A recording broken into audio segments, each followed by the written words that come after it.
Allahu Akbar, Allahu Akbar. Allahu Akbar, Allahu Akbar, Allahu Akbar, Allahu Akbar.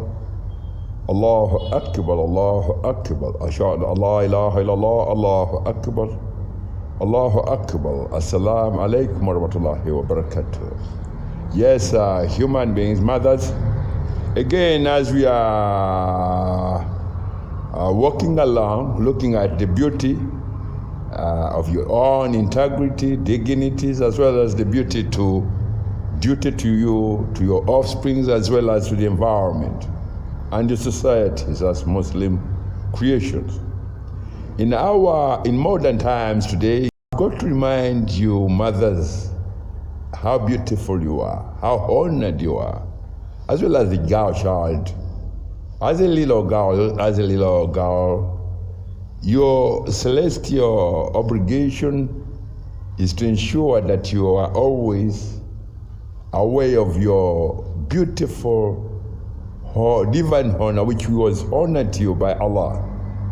In that divine holy task and honor to you through the most holy, beautiful religion, Islam, to you as a 8-year little girl, 10-year little girl, up to the 18 and onwards, is that holy, very special, holy, divine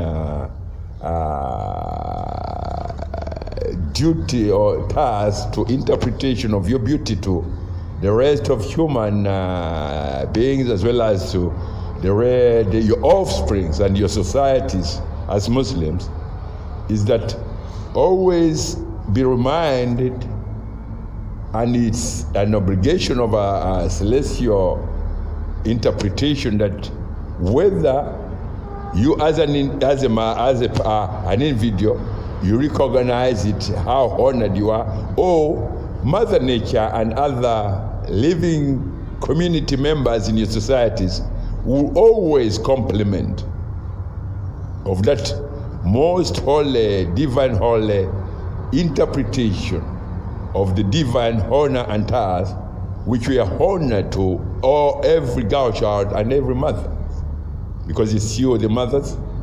If you are under the age of 8, you'll be at the age of 20, you'll be a mother, a mother who carries on that obligation of keeping the line of beauty of life or beauty of Islam in all sectors in your societies. That way, it is very important that men and women, you look at preserve and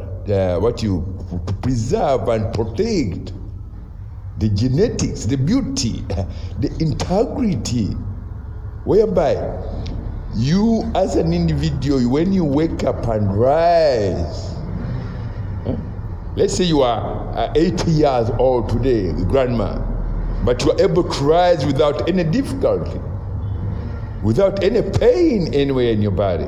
What does that mean to you? What does that mean to the inner part of your body, which is the red and white blood cells? That means that you kept your body very clean. No, you never touched things like alcohol. You never engaged in any dirty thing that can desecrate you. So that way, I say, thank you for having kept your beautiful body, as well as you have grandchildren, you have children, but you kept a very, very honorable interpretation of your duty to the celestial obligation, honor, divine honor to you, that today you are 80 years old, 90 years old, but you are able to run along with your grandchildren as in exercising without any difficulty. How beautiful is that? How beautiful is that?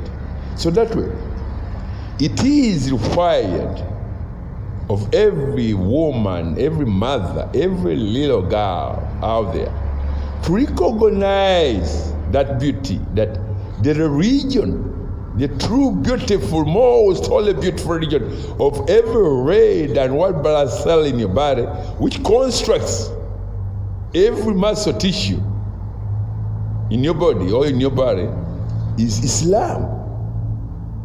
If you are to look at what you call a red and white blood cell while in its live living form. It's kind of I did kind of present one of its structure, visual structure, whatever, somewhere. I did put it on Facebook some time back, but it's more than that. So that way, a red and white blood cell region, if well protected and interpreted in a way that Allah has decreed that men and women, these are the laws that guides and men and women and children to how to live in your societies. Always, whenever you look in the mirror or wherever you are, you will always feel that beauty of this very most holy, beautiful religion, Islam, the religion of every flower that has ever stood on this planet. Allahu Akbar. Every single flower of a plant that has ever appeared on Mother Planet is pure, beautiful religion is Islam. So that way, as mothers, do not ever go and say, I think I need a cosmetic surgeon to do this, whatever. No. Whenever you look at yourself in the mirror and you see that you are not comfortable with what is in your face, it's not what is on your face. You don't need to go to a surgeon. All you needed to do is to look at how did that come about into your body. How did that? Because when you look in the mirror and you see that, I need a surgeon to do, a cosmetic surgeon to do that. Do you know what happens? That is when you are a little bit or somehow in confrontation and conflict with your own brain as well as your own heart. Have you ever thought of that? If you're to look at that, what you want to put right in your face, look, how is my diet? Have I put alcohol in my body? Have I consumed alcohol through cosmetic application or whatever that I put on my lipstick or whatever? Have you done that? Go and look at it very intricately. If there is anything that doesn't pleases you on your face, do question. No, do not question the because when you go to a cosmetic surgeon, that's when you are questioning the cosmetic surgeon. You put a question to yourself and you pass it to someone else and someone else and someone else. And that can make somehow can drive you into what you call a state which I wouldn't like to put on the table right now. But I beg that you look at your mirror and always, things that you eat always contain medicine and antibiotics and what, that you don't need to get those from someone else. You can always, and the most very special thing is spiritually. Whatever special beauty that you see in yourself or in your prayers, Allah will always multiply it. The same way He multiplied it when you were very little in your mother's womb as an egg. Allah gave you and gave you and gave you and gave you and gave you and gave you and gave you, and He's still giving today.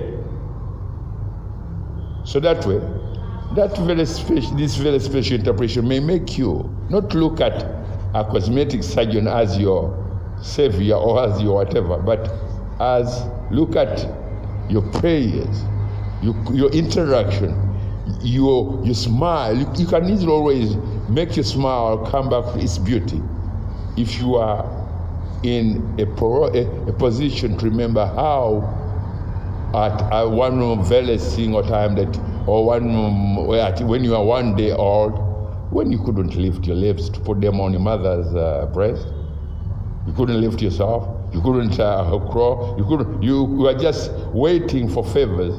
So that way, if you have to look at that, and as a mother or in your 18 or whatever, you can look and analyze, evaluate that, and put it on a spiritual scale that determines, am I real in beauty to my brain, in beauty to my heart? If you are, if you're not enough, give it more. Not through cosmetics, whatever surgeon application, but the beauty that is inside you. Make it become a nur, a light that guides you. And when it becomes very whatever, it will be able to kind of respond to Mother Nature's call. Plant trees, plant vegetables, and always say, Allahu Akbar, Assalamu alaikum wa rahmatullahi wa barakatuh, with beauty. Allahu Akbar, Allahu Akbar, Allahu Akbar, Allahu Akbar, Allahu Akbar, Ashhadu la ilaha illallah, Allahu Akbar, Allahu Akbar, Assalamu alaikum wa rahmatullahi wa barakatuh.